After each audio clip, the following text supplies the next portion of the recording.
17 दिसंबर को हमारे देश के पार्लियामेंट सेशन में काफी तहलका मच गया जब लोकसभा में यूनियन गवर्नमेंट ने one nation one election bill पेश कर दिया। पर पॉलिटिकल गलियारों में गर्मी 12 दिसंबर से ही लगी हुई थी जब न्यूज रिपोर्ट में ये आया कि यूनियन कैबिनेट ने one nation one election bill को क्लियर कर दिया है। नरेंद्र मोदी सरकार ने 16 दिसंबर को ये डिसीजन रिवर्स भी कर दिया कि ये बिल पार्लियामेंट में इंट्रोड्यूस किया जाएगा। अब इसको 17 दिसंबर को इंट्रोड्यूस किया जाएगा, जो कि हुआ है। सेंट्रल गवर्नमेंट कई समय से ही इस बिल को पास करने के पीछे लगी हुई भी थी और जिसमें से 18 सितंबर को होम मिनिस्टर अमित शाह का ये बयान आया था कि भारत एक बड़ा कदम उठा रहा है लैंडमार्क इलेक्टोरल रिफॉर्म्स की तरफ, जहां यूनियन कैबिनेट ने हाई लेवल कमेटी की वन नेशन वन इलेक्शन के रिकमेंडेशंस को एक्सेप्ट किया है। उन्होंने ये भी कहा कि ये हमारी डेमोक्रेसी को क्लीन और फाइनेंशियली एफिशिएंट इलेक्शंस के जरिए मजबूत बनाएगा और इकोनॉमिक ग्रोथ को तेजी से आगे ले जाएगा, ज्यादा प्रोडक्टिव रिसोर्स एलोकेशन के जरिए। पर ये सवाल उठते हैं कि क्या ये आर्ग्यूमेंट्स वैलिड है? क्या सच में इलेक्शन एक्सपेंडिचर्स में कोई बचत होगी अगर लोकसभा और सभी असेंबली इलेक्शंस एक साथ कराए जाए? क्या मॉडल कोड ऑफ कंडक्ट की वजह से इकोनॉमिक पॉलिसी मेकिंग सच में सफर करता है? और क्या सभी इलेक्शंस को एक साथ कराने के अलावा कोई बेहतर ऑल्टरनेटिव हो सकता है?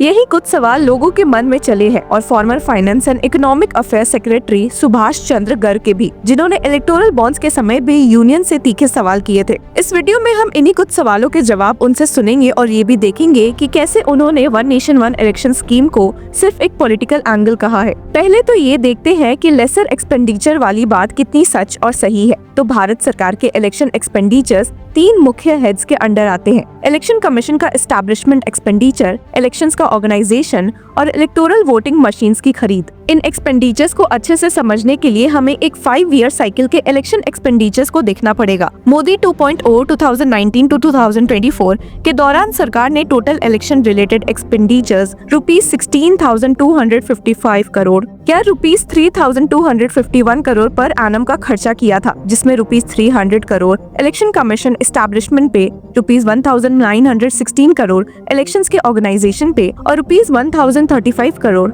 ईवीएम्स के लिए खर्च किए गए थे। ये टोटल इलेक्शन एक्सपेंडिचर बहुत ही कम है, सिर्फ 0.09% of total union government expenditure, जो ₹37.35 ट्रिलियन पर एनम था मोदी 2.0 के दौरान। भारत सरकार इससे कई गुना ज्यादा पैसा डेवलपमेंट प्रोग्राम्स पर खर्च करती है, जैसे कि ₹60,000 करोड़ पर एनम पीएम किसान पर। इस बात को देखते हुए सरकार को इलेक्शन एक्सपेंडिचर्स पर इतना चिंता करने की जरूरत नहीं है, क्योंकि ये एक तरह से बिग पिक्चर के मुकाबले काफी छोटी अमाउंट है। अगर हम थोड़ा और गहरा जाने की कोशिश करें तो ये बात समझ आती है कि साइमल्टेनियस इलेक्शंस से भी करंट लेवल के एक्सपेंडिचर्स में कोई बचत नहीं होगी। साइमल्टेनियस इलेक्शंस के लिए कम से कम 2 गुना ईवीएम्स की जरूरत पड़ेगी, जो कि ईवीएम एक्सपेंडिचर्स को डबल से भी ज्यादा कर देगी। इलेक्शन कमीशन का एस्टैब्लिशमेंट एक्सपेंडिचर भी कम नहीं हो सकता।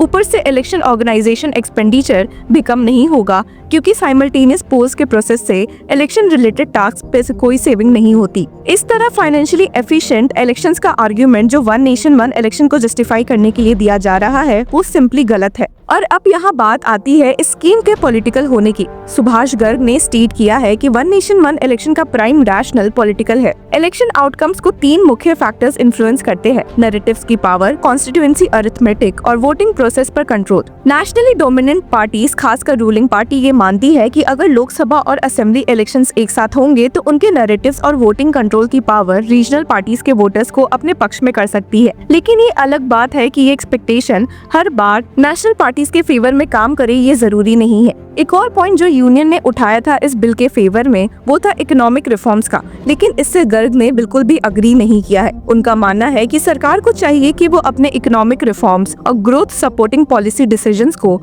अपने 5 ईयर टेन्योर के शुरुआती दौर में ही इम्प्लीमेंट करे और इन्हें MCC model code of conduct के लगने के टाइम तक नहीं टाले। वैसे भी एमसीसी के टाइम पर सिर्फ पॉपुलिस्ट टाइप मेजर्स ही लिए जाते हैं, जैसे अभी हाल ही में महाराष्ट्र, हरियाणा और झारखंड में देखा गया था। भारत सरकार ने कभी भी ऐसा नहीं महसूस किया कि असेंबली इलेक्शंस के दौरान उनका इकोनॉमिक पॉलिसी मेकिंग डिस्ट्रिक्ट हो रहा है। जरा याद भी करिए कि कौन सा इकोनॉमिक पॉलिसी डिसीजन मोदी 2.0 के दौरान स्टेट इलेक्शंस की वजह से डिले हुआ था। ये एक ऐसा आर्ग्यूमेंट है जो बस इन्वेंट किया गया है, जिसका कोई फैक्चुअल बेसिस नहीं है। सुभाष गर्ग ने ये भी ऐड किया कि बार बार असेंबली इलेक्शंस कराना एडमिनिस्ट्रेटिव तौर पर इनएफिशिएंट और डिस्टर्बिंग होता है। इस वजह से असेंबली पोल्स को 2 बैचेस में ऑर्गेनाइज करना चाहिए। एक सेट ऑफ असेंबली पोल्स को लोकसभा इलेक्शंस के साथ और दूसरे सेट को लोकसभा के 5 ईयर टर्म के बीच में कराया जा सकता है। इस तरह के अरेंजमेंट से आज के जमाने के असेंबली इलेक्शन से जुड़ी ज्यादा दिक्कतें दूर हो जाएंगी और एक मिड टर्म अपॉर्चुनिटी भी मिलेगी, जहां यूनियन गवर्नमेंट के परफॉर्मेंस पर पब्लिक ओपिनियन समझा जा सके। लोकसभा में जो बिल इंट्रोड्यूस किए गए हैं उससे दोनों हाउसेस के एक सेलेक्ट कमेटी के पास भेजना चाहिए। इस कमेटी को ये मैंडेट दिया जाए कि वो वाइड स्प्रेड कंसल्टेशंस करे ताकि असेंबली इलेक्शंस के स्ट्रीमलाइनिंग पर एक नेशनल कंसेंसस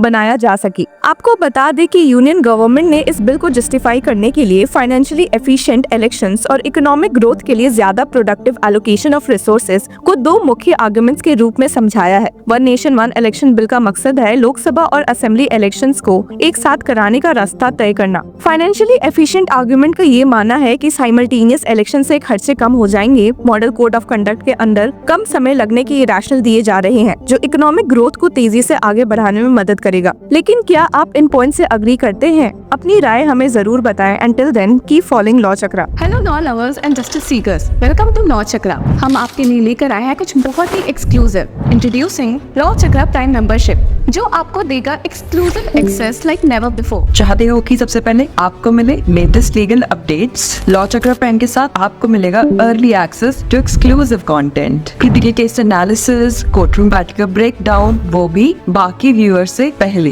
मोर अपडेट्स, मोर एनालिसिस, यानी कि फुल इनसाइडर एक्सेस, वो भी बस घर बैठे। यही नहीं, प्राइम मेंबर को मिलेगा access to exclusive interview session with renowned जजेस, लीगल एक्सपर्ट्स एंड लॉयर्स। ऐसे इनसाइट्स जो आपको कहीं और नहीं मिले। इसी के साथ अगर आप कभी सोचे कि हम कैसे लेकर आते हैं आपके लिए ये लीगल अपडेट्स, तो इसके लिए भी प्राइम मेंबर्स के लिए है हमारे पास एक special sneak peek behind the scenes of law chakra. Brainstorming session से लेकर ब्लूपर्स तक सब कुछ। In short, more content, more update and more analysis. Political legal controversies हो या इन डेप्थ लीगल सेशंस, सब कुछ आपको मिलेगा एट वेरी मिनिमल प्राइस। बनिए लॉ चक्र की प्राइम मेंबर और अनलॉक कीजिए full potential of legal knowledge. अभी ज्वाइन कीजिए।